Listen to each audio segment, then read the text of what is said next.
तुम्हारे पिताजी ने दहेज में नौकर चाकर नहीं भेजी है। एक बहू की रुला देने वाली कहानी। नित्या ने उठना चाहा लेकिन उसका शरीर बुरी तरह टूट रहा था। वो फिर से लेट गई। तब तक उसके पतिदेव ने उसे आवाज़ दी, नित्या आज उठना नहीं है। मेरा लंच बॉक्स, बच्चों का लंच बॉक्स और मम्मी पापा का नाश्ता कौन बनाएगा? देर से उठोगे फिर पूरे दिन काम का रोना रोगी कि घर के काम खत्म ही नहीं होते। तुम और तुम्हारे बहानों से तो भगवान ही बचाए। अब उठ भी जाओ। तुम्हारे पिताजी ने तुम्हारे साथ कोई नौकर चाकर नहीं भेजे हैं जो आराम से बिस्तर पर पड़ी हो। सारे काम तुम्हें खुद ही करनी है। पति वीरेश ने तंज कसते हुए कहा, वीरेश रोज का सारा काम मैं ही करती हूँ। आज अगर उठने में लेट हुई तो आपने ये जानने की कोशिश तक नहीं की कि आज क्या हुआ जो तुम अभी तक नहीं उठी हो। आप भी अपने माँ पापा की तरह मुझे सुनाने का एक भी मौका नहीं छोड़ते हैं। मुझे रात भर तेज बुखार था, पूरे शरीर में बहुत दर्द है। मैंने उठने की कोशिश की लेकिन शरीर ने साथ नहीं दिया। नित्या ने कहराते हुए कहा, माँ सच्ची कहती है, तुम्हारे बहानों से तो कोई जीत ही नहीं सकता। अच्छा भला शरीर है लेकिन आए दिन कोई ना कोई बीमारी का बहाना लेकर बैठ जाती हो। तुम्हें देखकर तो कोई नहीं कहेगा तुम्हें भी कोई तकलीफ है। चलो आज तो लंच बॉक्स, ब्रेकफास्ट कुछ भी मिलने से रहा नहीं। उल्टा बच्चों के लिए भी मैं ही कुछ अरेंज करूं, तब उन्हें स्कूल भेजूं। कहते हुए वीरेश कमरे से बाहर निकल गया और एक बार फिर नित्या की तरफ पलट कर नहीं देखा। वीरेश की बेरुखी देख नित्या की आंखों में आंसू बहने लगे। वीरेश ने बाहर आकर अपने मम्मी पापा को बता दिया, आज आप लोग अपना नाश्ता खाना खुद ही देख लीजिए। मैडम जी की तबीयत ठीक नहीं है। इतना सुनते ही सास ससुर भी बड़बड़ाने लगे, हमारे नसीब में तो बहू का सुख ही नहीं लिखा है। एक दिन सही रहती है, बाकी दिन बीमार का बहाना करके आराम फरमाती है।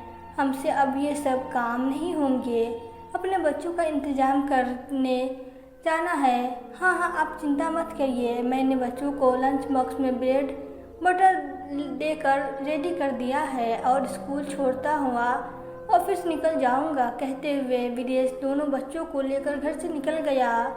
सासू माँ ने उठकर अपना और ससुर जी का ब्रेकफास्ट रेडी किया और खाने बैठ गई। पति ने अपना और बच्चों का निपटा लिया, सासू माँ ने अपना और ससुर जी का निपटा लिया। लेकिन नित्या की याद किसी को नहीं आई। सब उससे पूछकर कोई उसे एक कप चाय और बिस्किट ही दे दे जिसे वो दवाई ले लेती। वो हिम्मत करके जैसे तैसे उठी। ब्रश करके उसने दूध बिस्किट लिए, फिर दवाई खाकर लेट गई। रोज एक सुबह 5 बजे से उठकर चक्करगिनी की तरह नाचती रहती। जिधर वो आवाज़ लगाता उसी दिशा में भागती चली जाती।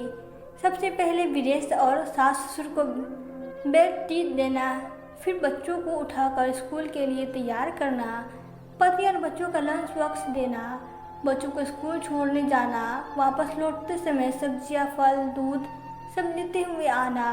घर आकर सबसे पहले सास ससुर को ताज़ा नाश्ता बनाकर देना, घर की साफ सफाई, कपड़े धोना, बर्तन साफ करना वो खुद ही करती।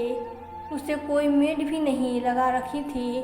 बड़ा शहर था, वीरेश की आमदनी इतनी नहीं थी, इसलिए वे बड़े साहब से अपने घर गृहस्थी चला रही थी।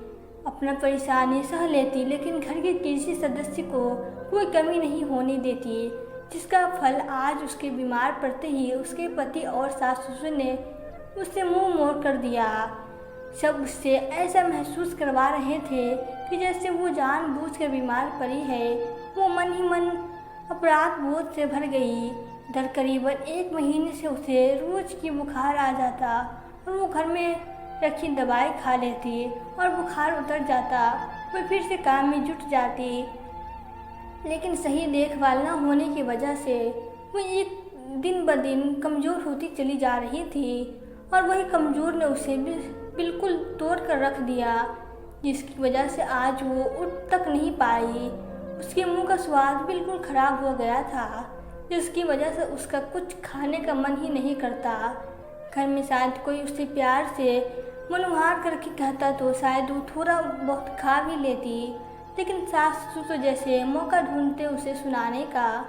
और पति वो तो सबसे बढ़कर था। सास ससुर की तो बातें बर्दाश्त कर लेती, लेकिन विदेश के सब तीर की तरह चुप थे।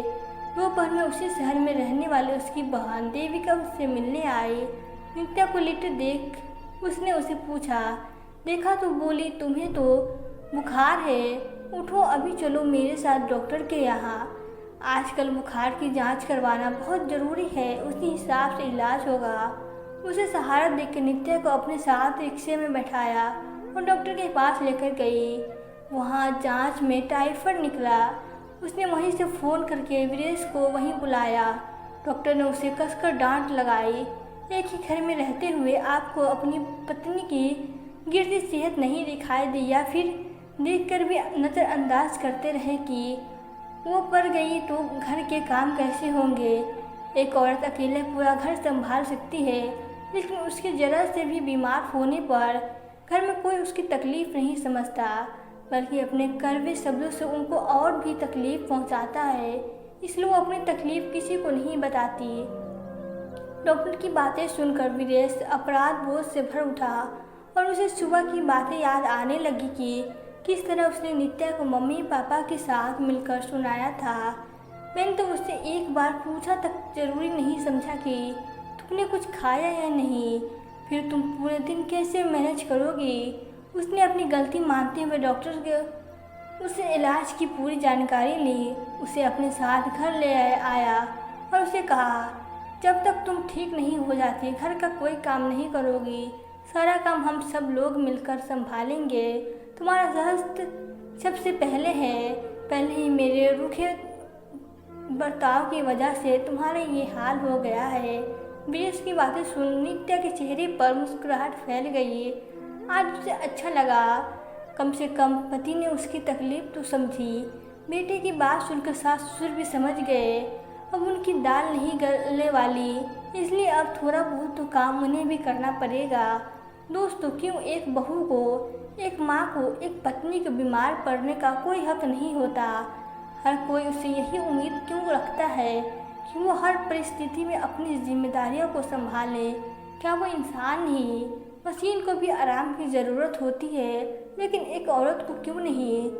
तो दोस्तों, आपको यह कहानी कैसी लगी? अगर कहानी अच्छी लगी हो तो वीडियो को लाइक करें और प्लीज़ चैनल को सब्सक्राइब करें। Thank you.